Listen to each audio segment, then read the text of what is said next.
Olá a todos, sejam mais uma vez bem-vindos ao canal Les Misérables Francs-Maçons. Meu nome é Vinícius Anaya e hoje gostaria de partilhar com vocês a importância e, mais uma vez, uma forma de tomada de consciência, superpopulação e as crises mundiais, sejam elas financeiras, sejam elas epidêmicas, sejam elas pandêmicas ou mesmo uma possível guerra. O que hoje eu quero partilhar com vós e quero vos chamar a atenção para que vocês tomem consciência da importância de começarmos juntos a reduzir a população mundial. Por exemplo, nessa situação que temos agora com o corona, nós vemos claramente que o número de casos de pessoas afetadas está a aumentar diariamente e o número de mortes também. Isso leva a uma grande possibilidade de a infecção alastrar-se cada vez mais rápido e atingir mais da metade da população. Claro que a grande maioria dos governos já estão a começar a encerrar a atividade comercial de alguns estabelecimentos que não são necessários ou não são essenciais da sociedade, de forma a tentar evitar que haja aglomerações. Isso ajuda, entretanto, se essa epidemia não abrandar, por exemplo, na Europa, até meados do final de abril, nós vamos ter um grande problema social em mãos. E com o começo, com o aproximar do inverno no hemisfério sul, esse problema que agora não se alastrou definitivamente de forma muito grave ainda dentro da América do Sul, irá alastrar-se de forma bastante séria. Também a África, entretanto, se acompanharmos bem a evolução gráfica dessa pandemia, podemos verificar que na Austrália o caso não tem sido assim tão alastrante. Mesmo na Coreia do Sul, nós podemos verificar que manteve-se durante longas semanas na casa dos 8.000 infectados, agora tem estado a aumentar novamente. O que é bastante curioso na China, com o número de 81.000 infectados, o número de mortos é relativamente baixo. Não vou levantar aqui uma teoria da conspiração, esse não é o objetivo do vídeo. O objetivo do vídeo é falarmos sobre a importância de haver menos pessoas no planeta em um caso como esse, um caso de pandemia, um caso de vírus, ou um caso de uma crise financeira alastrada e de longa duração. Nesse caso, em específico, nós temos imensas pessoas, hoje em dia, a julgarem-se especialista ou a julgarem-se que sabem de tudo e mais um pouco, quando, na verdade, nem sequer fazem ideia de como as coisas se operam ou procedem-se ou como elas são arquitetadas nas altas esferas sociais e nas organizações discretas ou secretas. O que eu quero vos dizer é que, alguns tempos atrás, desde quando começou a guerra na Síria e depois com a Revolução Árabe, a justificação de muitos países europeus a dizer que sim, nós devemos aceitar os refugiados porque a Europa precisa de trabalhadores. E não só na Europa, em outros casos, eu aqui coloco a Europa em especial porque quem foi mais afetado com a crise da Revolução Árabe foi, obviamente, a Europa. Agora coloquem esse cenário aqui, de forma alguma, eu quero dizer que seja uma coisa má.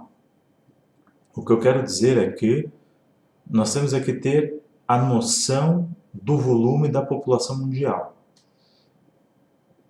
Todos os governos afirmam, nós estamos a precisar de mão de obra. Ok, estamos a precisar de mão de obra, então nós temos que analisar primeiro qual é a taxa de desemprego. Se a taxa de desemprego, como já referi anteriormente, for maior do que 2%, nós vamos enfrentar grandes problemas. Porque pense, numa taxa maior de 2%, como que as pessoas reagem? As pessoas não reagem de forma solidária, as pessoas primeiro reagem de forma muito egoísta. Pensam nelas e não pensam no bem social no todo. Elas vivem dentro de uma sociedade, mas vivem-se como elas se fossem reis, ou como se fossem princesas, ou como se fossem príncipes. E já também expliquei isso, é culpa do livre-arbítrio, porque faz com que as pessoas não se responsabilizem de forma social, faz com que as pessoas pensem que a sociedade é a construção da individualidade. Não, a sociedade é a construção da unidade. E essa unidade só pode existir quando todos têm a noção e trabalham para o prol de todos, e não trabalham apenas de uma forma individual. É aqui que devemos focar. O que eu quero dizer com isso? Uma taxa de desemprego mais de 2%, numa situação como essa do coronavírus, onde temos que começar a parar as empresas, onde as empresas vão ser obrigadas a parar, quem sabe, um mês. Estamos aqui a falar agora, nesse momento, de aproximadamente um mês, onde o governo tem meios para poder ajudar algumas empresas, facilitar aqui a questão da cobrança de impostos, haver alguma redução na cobrança de impostos, haver algum apoio social. Agora digam-me, o que acontece ou o que irá acontecer com o governo se essa crise alastrar e nós tivermos que experienciar, basicamente, não uma quarentena, mas por um período curto, mas por um período longo, um isolamento por um período longo de 6 meses, 8 meses, 1 ano ou 2. Como que essas empresas que geram impostos para o Estado, que não estão a trabalhar, irão contribuir para o Estado? O resultado disso será milhões de pessoas desempregadas. E o resultado desse desemprego vai ser milhões de pessoas a requisitar ajuda ao Estado. Acontece que o Estado não vai ter condições de ajudar todas essas pessoas. E nós vamos passar a viver num estado de emergência, onde tudo é reduzido e as pessoas irão começar a sofrer. Porque irá haver a falta de alimento, irá haver a falta de coisas básicas e as próprias pessoas não vão estar a produzir o seu sustento, não vão estar a ser autossustentáveis. Esse é o primeiro impacto de termos superpopulações, porque as superpopulações aglomeram-se em sítios urbanos, grandes cidades, vivem engaioladas como em cima de poleiros, que são prédios ou grandes arranha-céus, e depois não tem espaço de cultivo. Não havendo espaço de cultivo, tu não podes ser autossustentável. Não sendo autossustentável, no meio de uma crise alongada por um período maior do que 6 meses ou 8 meses, irá haver conflito entre a parte que nada tem e precisa do suporte do governo e a parte que tudo tem, que é detentora do financeiro e é detentora do trabalho. O que eu quero vos dizer aqui é que aquilo que nós vemos um pouco nos filmes vai ser uma realidade se esse vírus não parar agora no final de abril. Se a progressão de infecção não parar e continuar a alastrar-se, essa será a realidade. Grandes filas para conseguir água, grandes filas para conseguir mantimentos, e é muito fácil de tentar ver essa realidade pelos refugiados que temos hoje na Turquia, por exemplo, que é um grande problema para a Turquia. Vejam como essas pessoas vivem. E aí terás a noção de como tu irás viver. Agora, por quantos anos tu consegues viver nessa miséria? E mesmo assim vai continuar a multiplicar-se. Daí a importância. Se nós tivermos uma taxa baixa de pessoas dentro do planeta, nós conseguimos gerar essa autossustentabilidade. As cidades devem ser centros, como já expliquei em um outro vídeo, de recursos, onde as pessoas vivem em cidades satélites e com a possibilidade de se autossustentar, com a possibilidade de ter em sua casa o seu cultivo. E quando falo de cultivo, não só de espécies vegetais, mas também de animais. Não necessariamente animais de grande porte, mas como, por exemplo, galinhas. Muita gente talvez vai dar risada daquilo que eu estou a falar, mas não, pense, numa situação dessa de crise, se tu e os teus vizinhos tiverem um cultivo básico, que seja de tomate, batata e outros legumes e verduras que são necessários para a nossa alimentação, obviamente, a produção do trigo é plausível ainda em grandes superfícies, não exigindo grandes quantidades de terreno. O processo pode ser dominado pela tua sociedade, pelo teu grupo local, e a industrialização ou a manufaturação do trigo para transformá-lo em farinha, ao qual é um alimento básico para todos nós, seria muito mais fácil. Tu não irias, de certa forma, entrar em guerra com o teu vizinho, tu irias trocar com o teu vizinho de forma bastante pacífica. Não estando nessa realidade hoje, o que vai acontecer é que as pessoas que vivem dentro de apartamentos vivem empoleradas em grandes edifícios. Ao governo não conseguir dar o suporte, vamos ter o início de busca por recursos. E esse início de busca por recursos, nem sempre ele é acompanhado de uma boa índole. Vai haver já muita criminalização, movimentos criminosos que vão se apoderar ou tentar se apoderar desses recursos, de forma a tentarem dominar determinadas regiões.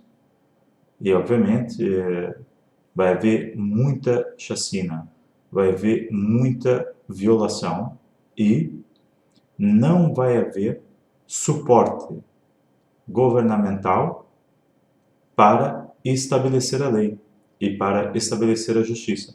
Até porque, tendencialmente, esses grupos criminosos tenderão a estarem mais fortes e tenderão a unir-se de forma a tentar confrontar o próprio governo que vai estar em gestão nesse momento, que não é uma gestão da sociedade, mas uma gestão das pessoas com mais posse. E, como em tudo na vida, aqueles que deveriam de proteger a nação vão acabar por proteger apenas o interesse de pessoas ricas e em situações bastante favorecidas. Aqueles que são trabalhadores e dependem, são assalariados e dependem do seu salário para viver, vão passar a viver como em lixeiras, vão passar a viver como ratos. E, obviamente, o próprio rato será uma grande fonte de proteína. Agora, analisem se de fato iniciarmos essa tomada de consciência, se de fato começarmos a tomar em nossas mãos esse destino para a nossa população, reduzirmos a quantidade de pessoas, não através de matanças, não através de chacinas, não através de guerras, ou de epidemias ou pandemias, mas sim deixando de se fazer filhos. E ao deixarmos de fazer filhos, podemos sim controlar a nossa sociedade e determinar, numa situação de crise, até onde nós podemos suportar a crise. A realidade é que mentem para vocês hoje em dia e tu pensas, de forma bastante ignorante, que estás em segurança. E que se armazenar e se tiver algum estoque de alimento dentro da tua casa para alguns meses, ou mesmo um ano, coisa do gênero, tu consegue sobreviver. A verdade e a realidade é que não, tu não consegue sobreviver. Por várias razões, por infinitas razões. Quem pensa que vai conseguir estar dentro de um bunker, se houver um bunker, tem que haver muito suporte logístico por trás. Tem que haver uma preparação muito grande por trás. Tem que haver muito trabalho por trás. E não é feito por uma ou duas pessoas. Talvez tu consiga sobreviver no teu mini bunker que tu vais tentar fazer na tua casa por 1 ou 2 meses, 3 ou 4, quem sabe a quantidade de dinheiro que tenhas disponível para armazenar recursos, mas depois disso vais ter que colocar a tua vida em risco para procurar recursos e o teu próprio lar será um alvo para essas organizações criminosas. O que vai colocar em risco a sua esposa, o que vai colocar em risco a sua filha, o seu filho, vai colocar em risco a tua família, vai colocar em risco o teu marido, vai colocar em risco os teus pais, vai colocar em risco as pessoas próximas de ti e que tu amas. E num cenário de desorganização, aonde a criminalidade não é contida, muitas mulheres irão sofrer, muitas crianças irão sofrer.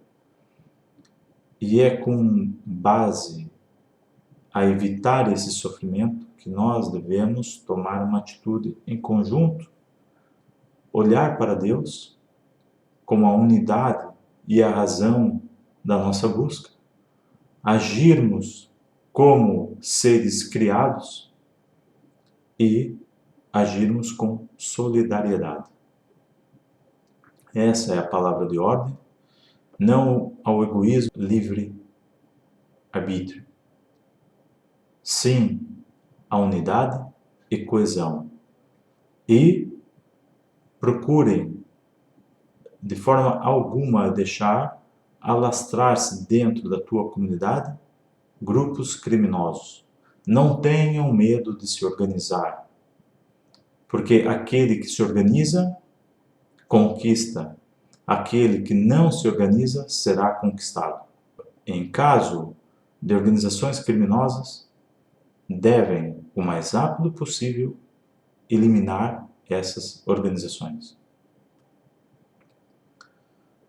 Mais uma vez, eu resolvi fazer esse vídeo porque eu tenho esperanças que em abril, no hemisfério norte, na Europa, a epidemia, e tanto nos Estados Unidos, a epidemia comece a abrandar a sua taxa de infecção e a taxa de mortalidade venha a diminuir, tendo a taxa de recuperação aumentado.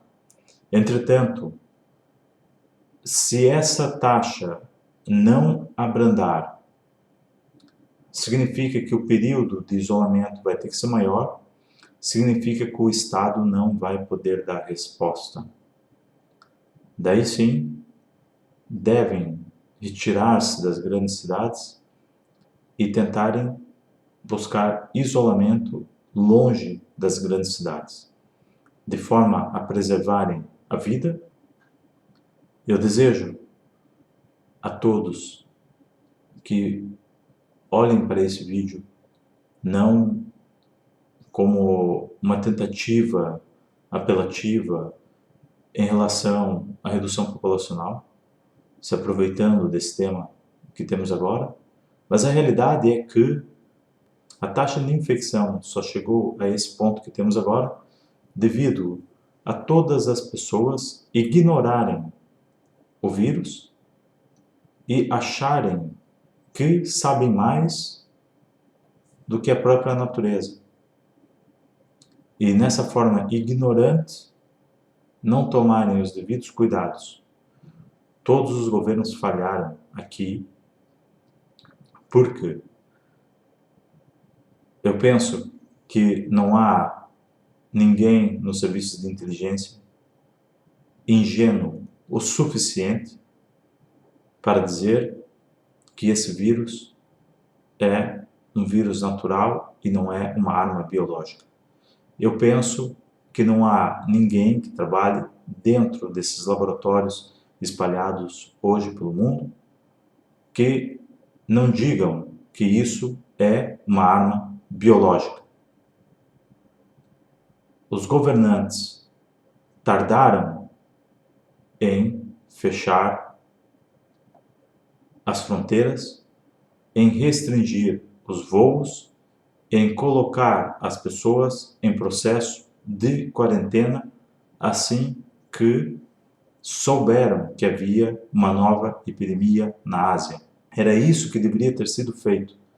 Era ter sido fechado de imediato todos os voos, ter sido cancelados todos os voos para e buscar os seus cidadãos com aeronaves especiais e contratadas ou mesmo de uso militar para o transporte desses indivíduos que estavam na Ásia.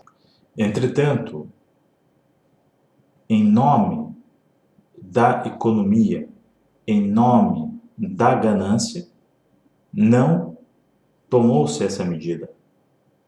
Porque se, aquilo que eu volto a repetir, não há uma instituição de serviços de inteligência que não saibam que isso é uma arma biológica. Não há não existe, não podemos dizer que existe instituições de inteligência que não saibam ou que não tenham o conhecimento que isso é uma arma biológica.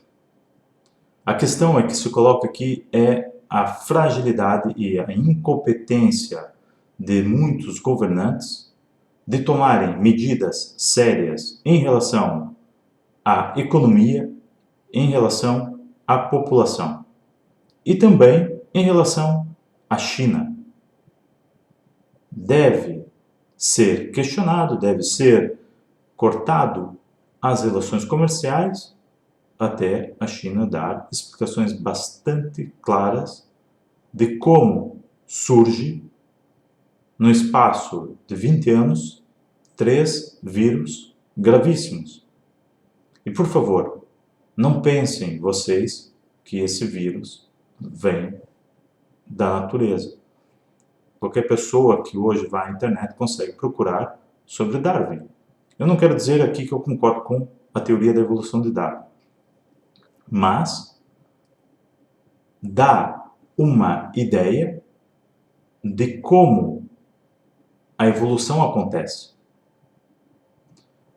E, falando de evolução, num caso desse, do vírus ser transmitido através de um morcego ou através de um outro animal para um segundo animal, e esse segundo animal depois é usado como alimento e ingerido pelo homem e afeta o homem, então pense, qual foi a metamorfose ou as mudanças que esse vírus enfrentou,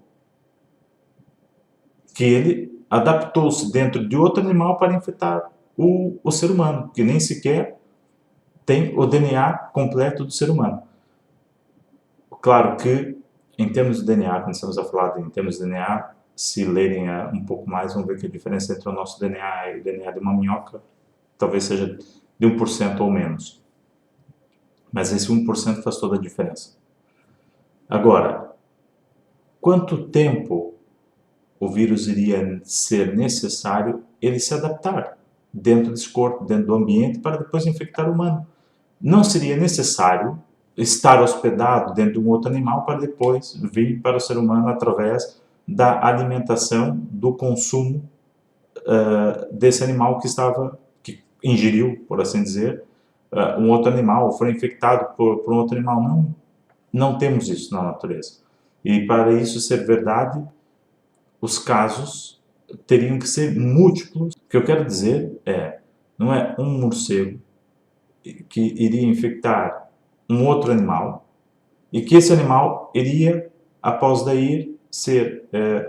esse ponto, ser ingerido como alimento e infectar o ser humano. Não, isso não é plausível. Poderia sim causar um outro tipo de infecção, causando algum mal-estar, causando algumas coisas que, dependendo de não haver algum cuidado, poder levar o indivíduo à morte. Aí, a esse ponto, iria concordar. Mas ao ponto do vírus, por uma segunda vez, sofrer uma segunda mutação e a partir daí já ser transmissível por ser humano, não é plausível. Deixemos de ser ignorantes. Voltando à responsabilidade civil dos governantes, o político não é uma outra espécie de ser humano ou uma outra espécie animal. O político é o teu vizinho, é o teu pai, é o teu irmão, é qualquer pessoa que, por alguma razão, resolveu participar da política. E, infelizmente, nós, hoje em dia, podemos ver em todo mundo que a política é bastante corrupta e ela é bastante influenciada por grandes grupos de poder. O que acontece, o que tem vindo a acontecer os políticos mentem para você quando dizem que é preciso mais mão de obra. Se for preciso mais mão de obra, a taxa de desemprego tem que ser zero. E nesse caso, em específico, sabendo que era ou que haveria a possibilidade de ser uma arma biológica que estava em teste, ou mesmo que tenha, por alguma razão que desconhecemos, escapado de dentro do laboratório, deveriam ter fechado as fronteiras para todos os voos, todas as pessoas que viessem da Ásia. Essas pessoas deveriam ter sido colocadas em quarentenas, em lugares de isolamento. Não em quarentenas abertas, onde talvez tenha um indivíduo infectado e outro suspeito, e o suspeito acaba por ser infectado. De uma forma inteligente. Isolamento de uma forma inteligente, individual. Porque se não houver isolamento individual, a taxa de infecção vai aumentar, como é óbvio. Se tu for um suspeito e não estiver infectado, mas sendo suspeito vai estar no meio de infectados, obviamente vai passar a ser um infectado. Agora existe aqui essa preocupação que é, em termos de superpopulação, não haver condição dos governos garantirem a segurança e garantirem a sustentabilidade, não garantirem recursos para os seus cidadãos e daí transformar num caos. E a outra possibilidade, a qual desconhecemos, é que algum grupo com interesses secundários venham desenvolver uma vacina justamente também para causar essa redução populacional. Ou que, de forma negligente, coloquem à disposição uma vacina que depois possa causar uma mutação no nosso gene ou que venha danificar o gene, causando assim outros problemas graves e, consequentemente, uma redução populacional forçada. Seja da forma que for, tomemos consciência, e mais uma vez eu falo, está na hora de retomarmos os nossos direitos. Tomarmos conhecimento da Constituição, exigir e colocar esses políticos que são corruptos fora da política e apurar a prestação de contas deles para com o Estado. Por hoje é só. A única coisa que eu gostaria realmente de deixar aqui era esse alerta. Por favor, tomem bastante atenção essa situação. Caso em abril isso não venha a reduzir, não tenhamos uma expectativa de uma redução rápida e que as coisas possam normalizar-se rapidamente novamente, procurem sair das grandes cidades, procurem estar afastados dos grandes polos urbanos. Desejo que esse vídeo tenha sido útil a vós e que vocês possam, através desse vídeo, através dessa tomada de consciência, passarem a contribuir para o meio ambiente e tornar-nos uma sociedade autossustentável, de forma que possamos garantir de forma solidária a nossa autossustentabilidade e a autossustentabilidade daqueles que vivem ao nosso redor, de forma pacífica e de forma organizada, sempre prezando pela vida e não prezando pelos interesses econômicos que tanto estão a prejudicar e a colaborar para que esse tipo de pandemia, para que esse tipo de epidemia venha se alastrar dentro da sociedade e poder futuramente causar um caos. Que ela esteja sempre convosco e que vocês tornem-se pessoas justas, de forma a julgarem-se a si próprios e a cada noite, antes de deitar-se, garantir que nesse dia foste justo, tomaste atitudes justas, não em julgar o próximo, mas em julgar-se a si mesmo e procurando assim corrigir os atos de injustiça que causaste a outros. Obrigado. E por hoje é só.